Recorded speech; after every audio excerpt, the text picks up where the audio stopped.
shown you that I am what I am now. I am what I was today. What I will be tomorrow. We are not looking for an ordinary leader, or an ordinary manager, or administrator. We are looking for the President of the Philippines. So, I think that the first qualification should be international stature. That would be of great help to Philippine foreign and domestic policy. But more importantly, I repeat, there are 3 qualifications to become President. Academic excellence.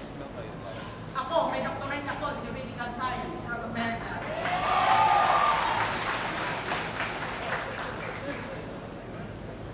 Tsaka valedictorian ako ng lahat ng klase ko. Hindi naman pwede na yung naupo sa likod, yun ang magiging presidente ng Pilipinas. Pangalawa, professional excellence. Binigyan ako ng prestigious Magsaysay Award for Government Service.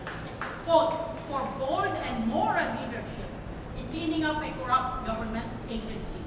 Meron ba silang ganon? Third, moral excellence. Maliban dyan sa dalawang excellences na yon, meron bang moral excellence, which is the most important. Unfortunately, there is no machine that you can attach to a human being so that you can tell whether that person is honest or not. Maaring bulero lang, maaring magaan ang bibig, maaring kung ano nung sinasabi, basta kung unang dumating sa isipan niya. Kaya pag-isipan niyo mabuti itong ginagawa natin. Nagpipili tayo ng ating maging leader sa loob ng sunod na 6 na taon.